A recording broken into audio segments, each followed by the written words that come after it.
سبيل الدموع سبيل مريح تنهدى يا صاحي كي تستريح وبث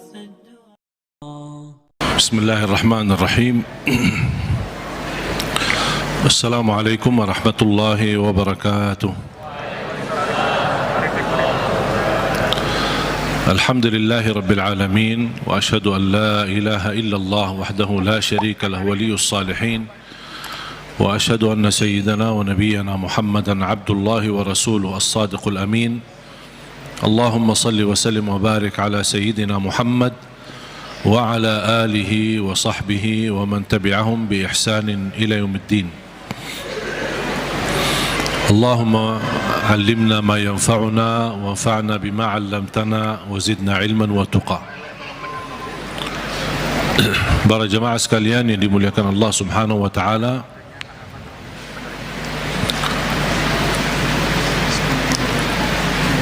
begitu luar biasa kemuliaan Al-Quran untuk kita. Kita terpilih menjadi umat Nabi Muhammad sallallahu alaihi wasallam, menjadi ummatul Quran. Quran yang abadi, Quran yang suci, dijamin tidak ada celah di dalamnya, tidak ada kesalahan, tidak ada kebatilan. Bahkan dalam lindungan Allah Subhanahu wa taala, dari bentuk makna, arti, isinya, tulisannya, halam-halamannya, dan semua dilindungi oleh Allah Subhanahu wa taala. Sebagaimana janji Allah, inna nahnu nazzalna dzikra wa inna lahu lahafizun. Kami telah menurunkan Al-Quran dan kamilah yang menjaganya. Termasuk terjaga ahlul Quran. Bukan hanya Al-Quran sendiri yang terjaga, tetapi ahlul Quran pun dijaga oleh Allah Subhanahu wa taala.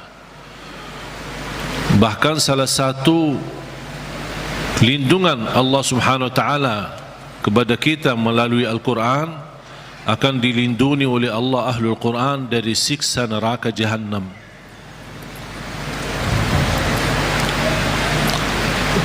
Artinya, kalau ada seorang ahlul Quran tapi masih berlaku dosa maksiat,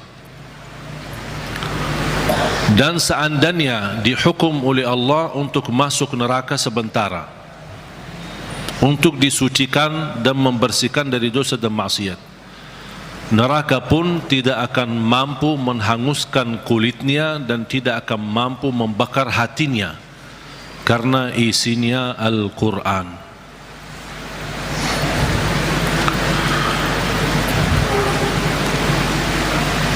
Banyak kelebihan Al-Quran untuk kita. Surah yang paling agung di dalam Al-Quran suratul Fatihah. Ayat yang paling agung di dalam Al-Quran ayat Al-Kursi.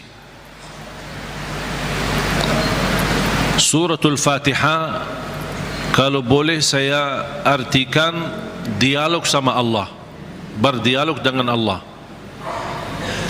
Setiap satu ayat kita baca, Allah jawab kita. Makanya disunnahkan kalau kita baca suratul Fatihah, jangan disambungkan ayatnya. Setiap ayat berhenti.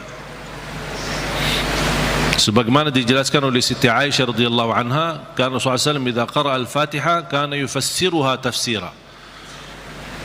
Ketika Rasulullah SAW membaca suratul Fatihah, seperti dia mentafsirkan suratul Fatihah, saking pelan-pelan dan bertahap-tahap membaca ayat-ayatnya suratul Fatihah, menunjukkan beradab sama Allah Subhanahu wa taala, kehormatan, karena dia sedang berdialog dengan Allah melalui bacaan suratul Fatihah.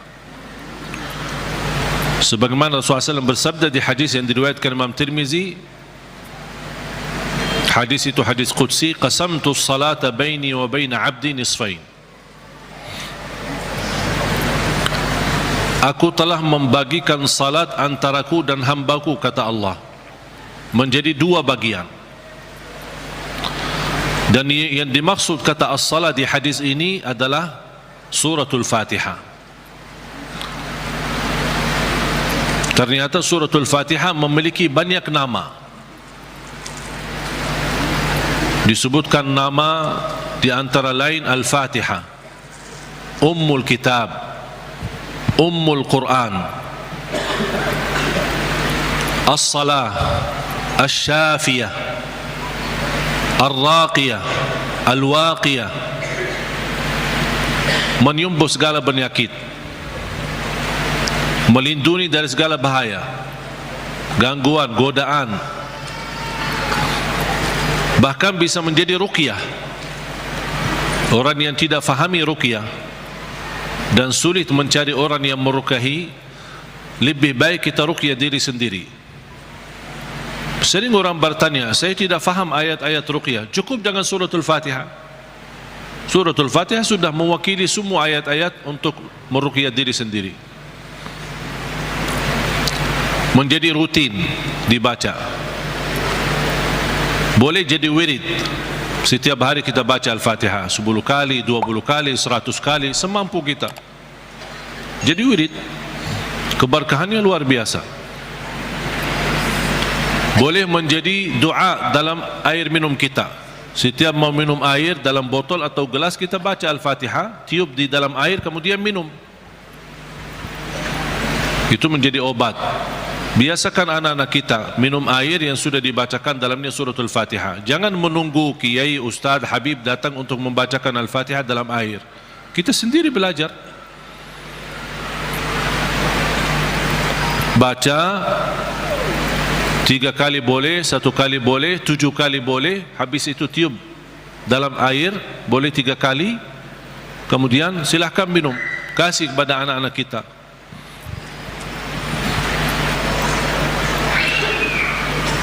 Al-Fatihah sebagai obat menyembuhkan penyakit kita. Ada yang merasa gesak di hati, merasa stres kepalanya, boleh taruh tangan yang kanan di atas kepala dan baca Al-Fatihah. Di atas dada kita baca Al-Fatihah. Itu sungguh subhanallah. Al-Quran sebenarnya seluruh Al-Quran, seluruh isi Al-Quran itu obat. Qul huwa lilladzina amanu hudan wa shifa. Sungguh Al-Quran itu petunjuk dan obat, menyembuhkan penyakit bagi orang-orang yang beriman. Berarti Al-Quran menyembuh penyakit hanya berlaku bagi orang yang beriman. Yang tidak beriman tidak berlaku.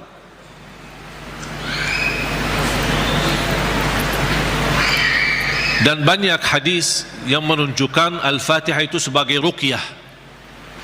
Sebagaimana hadis Abu Musa Al-Asy'ari radhiyallahu an ketika mengobati seorang kepala kampung yang sambat sakit, kemudian dibacakan Al-Fatihah, kemudian faka'annama nashita min iqal, sampai dia sembuh seperti tidak pernah sakit sebelumnya. Dan mereka mencerita ketika mereka pulang ke Madinah bertemu Rasulullah SAW, mereka mencerita apa yang terjadi bersama orang kampung. Di antaranya kepala kampung yang sedang sakit, dibacakan Al-Fatihah, dia sembuh. Rasulullah SAW bersabda, wa ma yudrika annaha ruqyah. Dari mana wahai Abu Musa kamu tahu itu ruqyah? Itu menunjukkan Rasul setuju dengan perilaku Abu Musa Al-Asy'ari.